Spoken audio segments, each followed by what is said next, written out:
Conference कर रहे हैं, किस लिए कर रहे हैं? रोहतक जिले के 7 गांवों के किसानों के साथ खिलवाड़ हुआ है। उनकी करोड़ों की जमीन भूपेंद्र सिंह हुड्डा के राज में कौड़ियों के भाव खरीदी गई और वो जमीन बड़े बड़े उद्योगपतियों को और बड़े बड़े बिल्डरों को औने पौने भाव में देके और हेराफेरी भ्रष्टाचार हुआ है। अगर वो जमीन सरकार एक्वायर ना करती तो वो जमीन आज 3 से 5 करोड़ रुपए पर एकड़ जाती, किसानों को मालामाल होते किसान। लेकिन भूपेंद्र सिंह हुड्डा की गलत नीति और नीयत की वजह से वो जमीन 17 से 30 लाख रुपए के बीच में ली गई और आज किसान बर्बाद हो गया। उस समय भी किसानों ने आवाज उठाई थी लेकिन किसी की नहीं सुनी। आज मैं इस मामले को लेके भोर गांव में 25 तारीख को 11 बजे एक भव्य जनसभा कर रहा हूं और उसमें वो दस्तावेज पेश करूंगा जिसमें सरकार के खिलाफ स्ट्रिक्चर हैं। भूपेंद्र सिंह हुड्डा की सरकार के खिलाफ फैसले हैं सरकार के अदालतों के, वो सारे मैंने दस्तावेज तैयार कर लिए हैं और मैं वहां लोगों को इन बातों से अवगत कराऊंगा। ये कहीं ना कहीं सारी टीस यही है कि हुड्डा साहब कलोई हल्के से, आप भी कलोई हल्के से हैं, कहीं ना कहीं चुनाव लड़ना चाह रहे थे, टिकट नहीं मिली, इस वजह से आप देखो, चुनाव तो मैं 2-3 चुनाव लड़ा हूं। चुनाव लड़ने वाली कोई ऐसी बात नहीं है, चुनाव तो कभी भी लड़ लो। भूपेंद्र सिंह हुड्डा, हाँ भूपेंद्र सिंह हुड्डा की टिकट काट के चुनाव लड़ा था 1991 में। भूपेंद्र सिंह हुड्डा लगातार 5, उसका परिवार 5 चुनाव हारा था। 6ठा चुनाव मैं लड़ा, मैं जीता। और मेरे ताऊ ने भूपेंद्र सिंह हुड्डा के दादा को भी 1923 में लाहौर असेंबली में चुनाव हरा रखा है। चुनाव की कोई बात नहीं, चुनाव अगर मैंने लड़ना होगा तो मैं निश्चित तौर पे लड़ूंगा। लेकिन इस समय यह है कि एक अन्याय की बात है जो इसने ये कहा था कि मैं पूरे हरियाणा से और खास तौर पे रोहतक से बेरोजगारी खत्म कर दूंगा। इसके वक्त में बेरोजगारी बढ़ी है और रोजगार के मामले में जो भ्रष्टाचार हुआ है वो रिकॉर्ड है।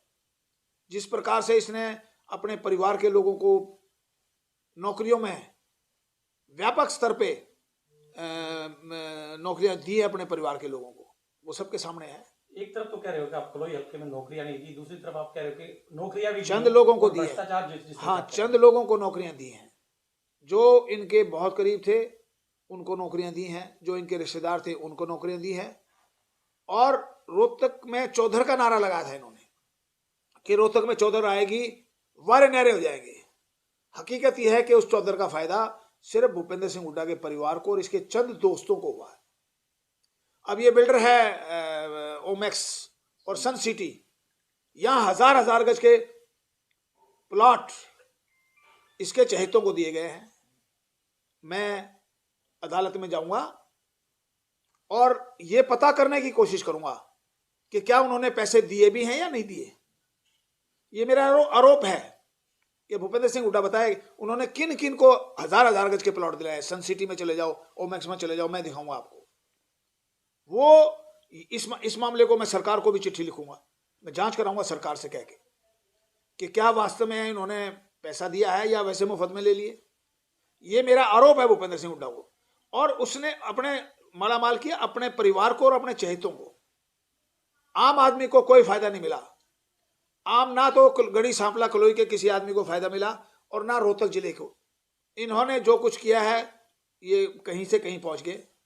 तो ये बात को लेके मैं 25 तारीख को जनसभा कर रहा हूँ। बिल्कुल है, क्योंकि इससे पहले भूपेंद्र सिंह हुड्डा के आप साथ भी रहे हैं, काफी मित्र भी क्लोज है, एकदम से अलग हुए हैं, कई आपने जनसभाएं भी की हैं।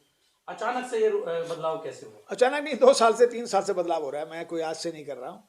जैसे जैसे मुझे बातें पता लगती गई, पहले मुझे बहुत सी बातें नहीं पता थी, अब मुझे बातें जैसे जैसे मैं गांव में जा रहा हूँ पता लग रही है बातों का। तो जैसे जैसे बात पता लग रही है मैं उनको उजागर कर रहा हूँ। जिस प्रकार से कलोई के लोगों के साथ अनदेखी हुई है, 65,000 नौकरियां भूपेंद्र सिंह हुड्डा जाते जाते 20,000 के तो इंटरव्यू ले चुका था, करीब 20,000 के, वो इन्होंने नहीं लगाई। अगर वो लगा देते तो बहुत भारी बेरोजगारों को बहुत सारा मिलता। खट्टर सरकार ने वो नौकरियां भर्ती की हैं। तो भूपेंद्र हुड्डा ने युवाओं के साथ भी खिलवाड़ किया है और भूपेंद्र हुड्डा ने किसानों के साथ भी खिलवाड़ किया है। ये बातें मैं खास तौर पर कहने के लिए मैंने बुलाया। जब आप पूर्व मंत्री रहे हैं, लीडर हैं सीनियर कांग्रेस के रहे हैं, तो जिस तरह से राहुल गांधी की भारत जोड़ो यात्रा है उसको किस नजर से देखते हैं? राहुल गांधी 100 दिन से ज़्यादा भारत जोड़ो यात्रा में लगा हुआ है। अभी रिजल्ट तो आने बाकी हैं, अभी लोगों का रिएक्शन अभी आया नहीं है। अब देखते हैं क्या होता है। हरियाणा में भी आ रहे हैं, हरियाणा में देखते हैं क्या हो उसका। बीजेपी कह रही है कि भारत तोड़ो यात्रा है पर निकले हैं। देखो बीजेपी का क्या कहते हैं, मैं उसके बारे में क्या कमेंट करूंगा। मैं तो ये कह सकता हूँ कि वो एक कोशिश कर रहा है, देखते हैं उसका क्या असर होगा। कहीं ना कहीं कांग्रेस में पहले रहे आप, कांग्रेस के अब भी कांग्रेस में लीडर हूं मैं। हैं आप। हाँ। और उसके साथ साथ क्या भूपेंद्र सिंह हुड्डा की खिलाफत जैसे करे, कहीं ना कहीं बीजेपी की तरफ जा रहे हैं? ना, मैं भी अभी बीजेपी किसी पार्टी में नहीं जा रहा। अभी मैं अपने बैठा हूँ आराम से। हाँ, अगर चुनाव मुझे भूपेंद्र सिंह के हुड्डा के खिलाफ लड़ना होगा, मेरे इलाके के लोग चाहते हैं कि मैं चुनाव भूपेंद्र सिंह हुड्डा के खिलाफ लड़ूं, तो मुझे किसी न किसी पार्टी में जाना पड़ेगा। वो अभी बहुत टाइम पड़ा है, जब टाइम आएगा जब बता देंगे। बीजेपी ज्वाइन कर सकते हैं? कुछ भी कर सकते हैं, तो टाइम आएगा जैसे मेरे इलाके के लोग कहेंगे वही काम कर दूंगा। अच्छा, एक नवीन जैन है, लगातार समर्थन कर रहा है बच्चों का भी, बेरोजगारी का भी, और भ्रष्टाचार के खासतौर पर डिमांड उठाता है, उसको जेल में बंद कर दिया है। देखिए, मैं इसके बारे में कोई कमेंट करना नहीं चाहता, क्योंकि ये वैसे भी मामला सब जुडिस है, कोर्ट में है, तो मेरा कुछ कहना ठीक नहीं, है। लोगों के लिए ठीक कर रहा है, भ्रष्टाचार की उन्होंने आवाज उठाई, देखो, बेरोजगार युवाओं के लिए मैं इसके बारे में कुछ नहीं कहता। नहीं, जब जो यूनिवर्सिटी में जो मामला हुआ है उसमें क्लियर है कि भाई वो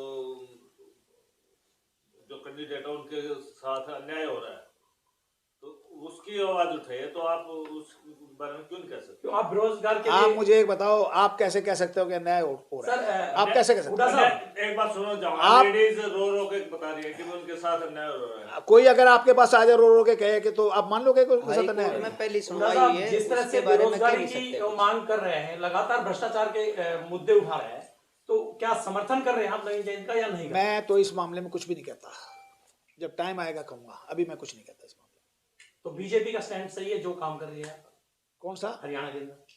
बीजेपी का भी मेरिट पे अभी तक भर्तियां हो रही हैं। अब कोई आदमी आएगा तो हम निश्चित तौर पे आवाज उठाएंगे। अब तक मेरिट पे फिलहाल जो आपके टारगेट पे हुड्डा है?